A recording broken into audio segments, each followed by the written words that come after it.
Good morning students. पिछली class में हमने सीपी और सीवी में ऊष्मागतिक संबंध देखा था और हमने बताया कि CP minus CV equal to R होता है। और आगे हम देखते हैं, आज हम देखते हैं स्थिर आयतन पर आंतरिक ऊर्जा में परिवर्तन को किस प्रकार से हम गणना करते हैं। तो ऊर्जा के प्रमुख लक्षणों में बताया गया है कि तंत्र की आंतरिक ऊर्जा तंत्र की प्रारंभिक एवं अंतिम अवस्थाओं पर निर्भर करती है, न कि अवस्था परिवर्तन के पथ पर। अतः आंतरिक ऊर्जा एक अवस्था फलन है तथा आंतरिक ऊर्जा में अनंत सूक्ष्म परिवर्तन, जिसको हम किससे दिखाते हैं, डी से दिखाते हैं, एक यथातथ अवकल होगा। और तो माना कि आंतरिक ऊर्जा आयतन V तथा ताप T का फलन है, E equal to function of V and T। और यदि E एक यथातथ अवकल है तो यहाँ पर इसका जो मान है वह आंशिक अवकलन पद्धति के द्वारा हम निकाल सकते हैं। और आंशिक अवकलन पद्धति के द्वारा क्या हो जाएगा, डी ई इक्वल टू क्या हो गया, डी ई इक्वल टू हो गया, पहले तो हम आंतरिक ऊर्जा का ताप के सापेक्ष में अवकलन करते हैं, आयतन स्थिर रखते हैं, और दूसरे पद में ताप को स्थिर रखते हुए आयतन परिवर्तन के साथ में आंतरिक ऊर्जा परिवर्तन की गणना करते हैं। तो इसको हम इस तरह से लिख रहे हैं, इक्वेशन में इस प्रकार से लिखते हैं कि d E by d T at constant V d T plus d E by d V at constant T into d V. यहाँ पर आयतन परिवर्तन का मान शून्य है, इसका मतलब क्या हुआ कि जो दूसरा पद है ये आपके शून्य हो जाएगा। तो इसका मतलब क्या हुआ, आंतरिक ऊर्जा परिवर्तन डी ई इक्वल टू क्या हो गया, d E by d T at constant V into d T. और हम ये चीज़ जानते हैं कि स्थिर आयतन पर ताप परिवर्तन के साथ में आंतरिक ऊर्जा परिवर्तन जो है इसको हम सुषमाधारिता कहते हैं स्थिर आयतन पर CV।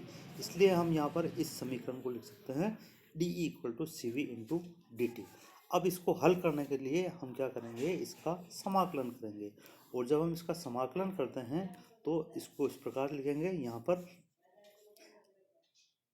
आंतरिक ऊर्जा का समाकलन डी ई का समाकलन, तो यहाँ पर प्रारंभ में आंतरिक ऊर्जा E1 है और अंतिम जो है ऊर्जा का मान E2 है।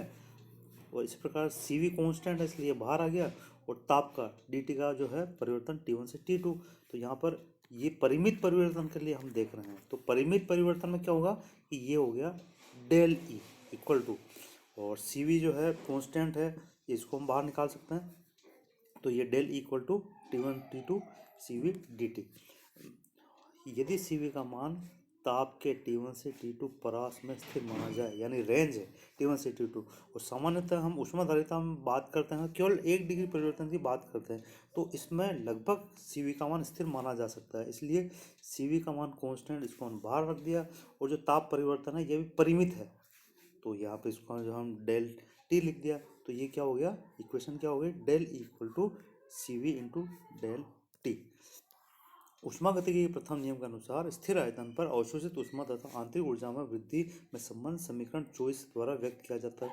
तो यहाँ पर जो है क्या समीकरण है, ये स्थिर आयतन पर अवशोषित ऊष्मा जो है वह आंतरिक ऊर्जा में परिवर्तन के तुल्य होती है, हम देख चुके हैं पहले से, ठीक है। तो अब हम क्या कह रहे हैं यहाँ पर कि समीकरण 24 तथा समीकरण 46 यद्यपि स्थिर आयतन पर सभी तंत्रों के लिए उपयोगी है, परंतु ठोस एवं द्रव तंत्रों में प्रायोगिक कठिनाइयाँ हैं, क्योंकि ठोस एवं द्रव की संपीड़ितता बहुत कम होती है। अतः ताप में थोड़ी सी वृद्धि ही दाब में बहुत अधिक वृद्धि कर देती है। अतः परिणाम स्वरूप ठोस अथवा द्रव के पात्र का आयतन स्थिर नहीं रह पाता है। इसमें या तो पात्र में या तो विकृति आ जाती है, टूट जाता है, या पात्र फट जाता है।